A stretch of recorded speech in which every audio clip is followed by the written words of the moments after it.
What is going on YouTube? N64 Fortress here, I'm back. Thanks for tuning in again as always, it's very much appreciated. What we're going to go through on this video is 15 reasons why I collected Nintendo 64. More real talk, more down to earth, just banter, and yeah, something to watch and hopefully enjoy. I am still working on episode 6 of Mission N64 239. I'm sorry, there's been a slight delay, it's taken me a little longer to complete than I thought it would, and I've been a little bit busy. I've got relatives over and stuff like that this afternoon, so I've got limited time really to get that done today, so it'll be into next week. So yeah, the last few videos have gone down well with the real talk, so I want to extend that and go into why I collected Nintendo 64. Let's just take financial out the equation, if it's an investment or not. I know some people see it that way and a lot of people don't as well, so let's just take the investment side of it out of the equation for this one.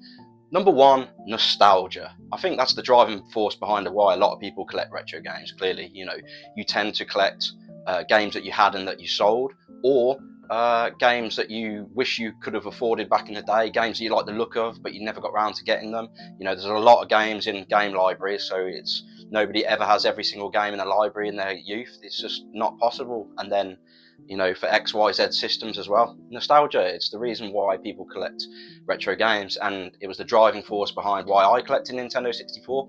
It was a system that I was very fond of back in the day, had a lot of enjoyment out of it, and lots of positive memories from it. It reminds me of a time when life was simple, life was good.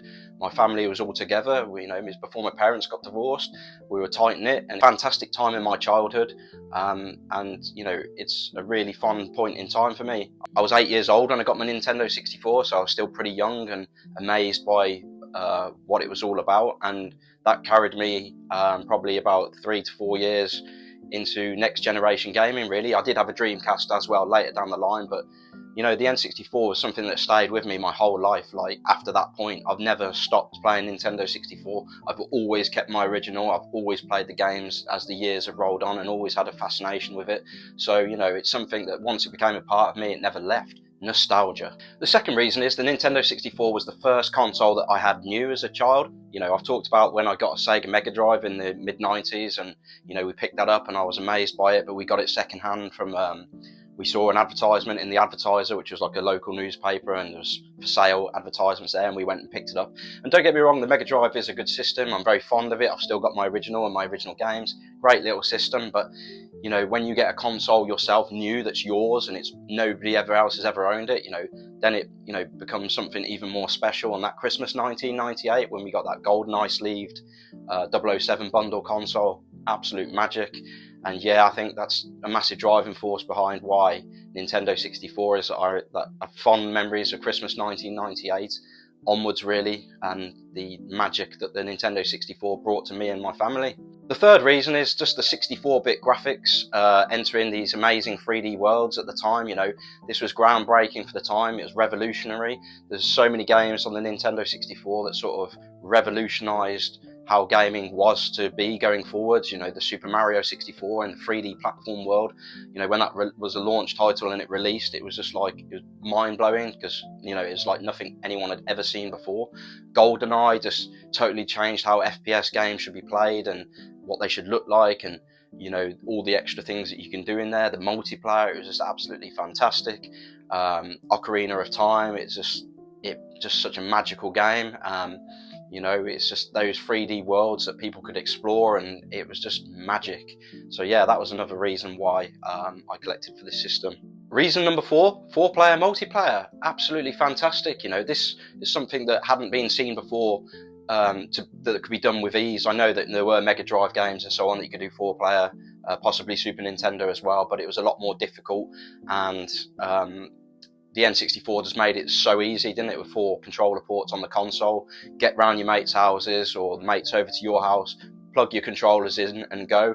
And most games facilitated that had multiplayer. Most of them would facilitate a 4-player multiplayer. I needn't sort of go into too much detail. There's so many fantastic multiplayer games. FPSs, you've got GoldenEye, Perfect Dark, even got your Quake games and so on.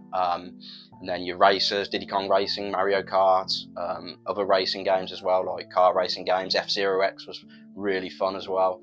Your football games was probably more 2-player games, but I think you could do 4-player, but you typically do 2-player. They were great fun as well. And then just like other games like Super Smash Bros and stuff like that, just fantastic memories of multiplayers on those games. The mini games on Pokemon Stadium, just multiplayer was just incredible, wasn't it? If you were there to live it, then you'll know exactly what I'm talking about. I don't need to say any more on the matter. Reason number 5, GoldenEye. Need I say more? GoldenEye is my favourite game of all time. It's just so many magic memories attached to that game. Like I said, it came out in a great era for me. I was a massive James Bond fan at the time. I hadn't seen the GoldenEye film at that point, but just playing that game was just incredible. Being Bond, it was just magic. You had the solo player that was so much fun. The countless hours I played on multiplayer against my brother, just on 2-player, just us two. And then sometimes my dad would come in and play, and then we'd go around other people's houses and play, or I'd go off around mates' houses and play, and just so much fun with that game, just having cheats to unlock and stuff like that, so it encouraged speed running. It was just a fantastic game. I could do a whole episode itself on GoldenEye, so there's only so much I can say, but literally GoldenEye in its own right is enough of a reason for me to have such an attachment to the system and therefore want to collect for it, bizarrely. Reason number 6, the Nintendo 64 brought so many great times for me, spanning many Christmas and birthdays. At that sort of age and as a child, you can't really afford to go out buying games for yourself, and they're 40, 50, 60 pounds a piece back then, which was a lot of money as well. So, you'd wait to the next sort of milestone to try and maybe get a game for it, and I got many fond memories. Obviously, Christmas 1998, I got my Nintendo 64.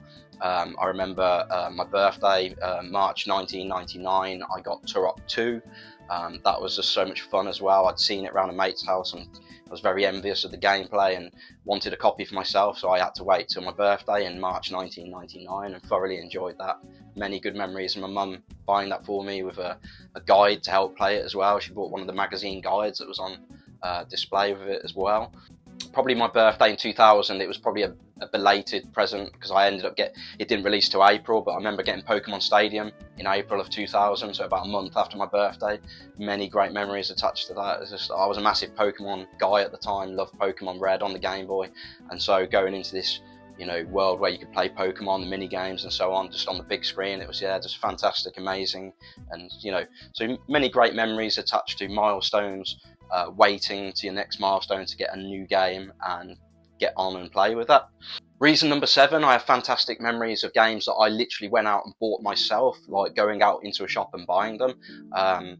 So I remember going to Woolworths with some pocket money, and I managed to buy 1080 snowboarding for £9.99 from Woolworths, and just fantastic memories really, because back then it was unusual for you to go out and buy a game yourself, because like I said, they're normally quite expensive, but that was a very affordable game at the time. Obviously that was later in 64 life, it'd probably become platinum by that point, although I did get a black border copy of it, so I say platinum, player's choice, but it'd obviously been out for a while, and I still managed to get a black border version of it, but I paid £9.99 from Worth, so really happy with that, and just such nice memories attached to it. As a kid going out and buying the game yourself, you're sort of becoming more independent, you're coming of age, you don't need your parents with you to go out and buy a game and stuff like that, and it's just good times really. Reason number 8, I collected Nintendo 64. There were so many great first-party games for it, and so many that I had never played before. So, we talk about, the Super Mario 64s, the Super Smash Bros. I've played those before, and, amazing titles. But, there were so many other great ones as well that, need to be explored. Obviously, the Zelda games. I'd played Majora's Mask, but I actually never played Ocarina of Time for a long time. So, I really wanted to get into that, and I'm so glad that I did, because it's better than Majora's Mask in my opinion. But that was so much fun. There's so many other great games, isn't there? Like Pilot Wings, Wave Race, all the Mario Party games. So I just really wanted to sort of get into that and see what those games were like. Reason number 9, there were so many great rare titles to get into. Obviously we had GoldenEye and Perfect Dark growing up, but there were so many more that I didn't have growing up that I wanted to explore. So Conker's Bad Fur Day, the Banjo games, Blast Corps, Diddy Kong Racing and so on. Just so many great rare titles that I wanted to explore and have a go on, because I hadn't played all of them, and I just wanted the opportunity to do that. I didn't have an EverDrive back then when I first started collecting Nintendo 64, so this was the only sort of means of doing it, by collecting the library. And I wanted to play games that I'd never played before, because I'd heard such good things about them. So because there were so many great games in the library that had such positive reviews, I wanted to explore that. So that's reason number 9. Reason number 10 was just the colours. Like, there's so many great colours that the Nintendo 64 had, like the coloured controllers. There was the 6 main colour controllers that you could get: grey, black, red, blue, green, yellow, and then obviously they went on and did the Fantastic series, and then they went on and did loads of other colours, like the atomic colour, the atomic purple controller, and the extreme green controller, and so on. And then it was just great, really. It was the first system that really went out there with their controller colours and stuff like that, and sort of roped you in. And obviously later down the line they started doing the consoles in these funky colours and stuff like that. But it was just, I remember being like amazed by the fact that you could buy different colour controllers, and I always wanted a different colour than the one I had and stuff like that. And it's weird. It's such a simple thing, isn't it? But is a way of getting you in, and worked really well as far as I'm concerned, and it just made the system feel a lot more collectible for me. So that's another reason why I collected Nintendo 64.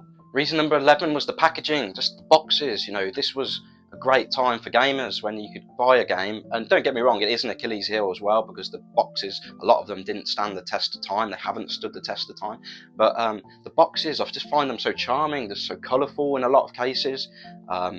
Just remind you of a good time when you get home, you pay for a game, you get more than the game, you get the packaging, you get a lovely box, you get a manual, sometimes you get extra peripheral paperwork, posters and so on. Stuff that you don't really see today as much unless you're buying a collector's edition or something like that. But it seems to be that we're going away from that now, and we're quickly heading into a digital only world, and this is a lost art. This is, as I've said before. So the charm of these boxes and so on was another reason why I collected Nintendo 64. Reason number 12 why I collected N64, it's the last cartridge-based system. It was the end of an era. We moved to discs after that. Obviously, the PlayStation was a great success.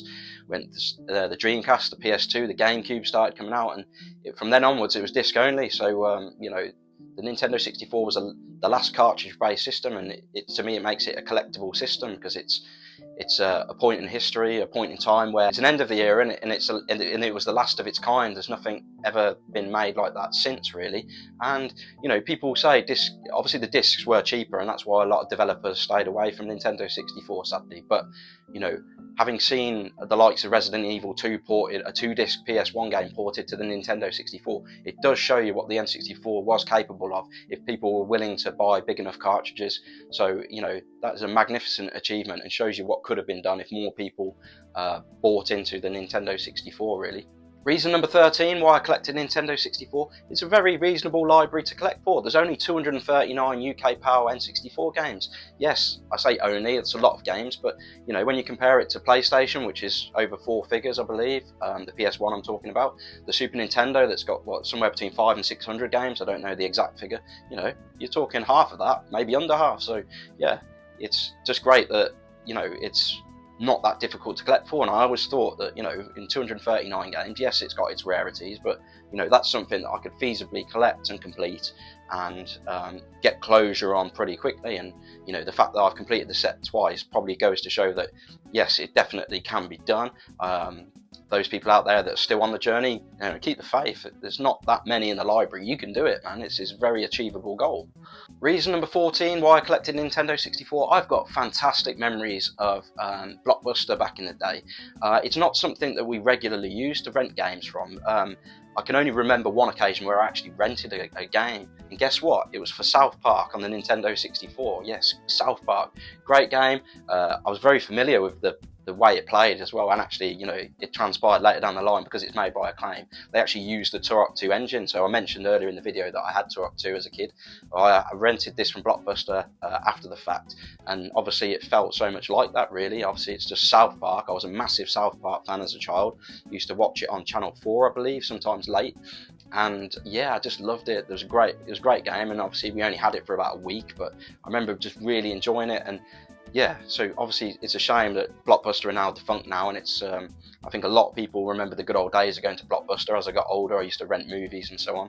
But yeah, the actual only memory I have of renting a game from Blockbuster was from South Park on the Nintendo 64, and I just remember really enjoying it. And I remember asking my mum, and my mum wasn't somebody who used Blockbuster, so she had to sign up and get a membership, and she did all of this for me just to rent a game for $4.99 for the week, or whatever it was. I think it was around that, to rent South Park for the week. And I remember her returning it for me, bless her. And it's just nice memories to have, really, because Blockbuster was a great store, and I'm sure people have got far more nostalgic memories towards Blockbuster than I have, but that's one memory that stuck with me all these years. And don't get me wrong, I bought games from Blockbuster over the years, around then and after then, but that was the only memory I have of actually renting a game from Blockbuster. So that's reason number 14. Reason number 15 why I collected N64, and the last reason that I'm putting to you today, is the N64 is just so much fun. It's a place for me that feels like home. You know, like I said, I've talked about the good memories. It's just fun. It's a system that I've always gravitated to. It's a system that I've never stopped playing. It's a safe space for me, and I can just go and enjoy it and just rewind time, and it takes me back, and it's just so much fun. And it's just, yeah, like I said, it's a safe space and an enjoyable one, and it's just one that I can always turn to and just know that I'll have a good time if I'm turning the N64 on.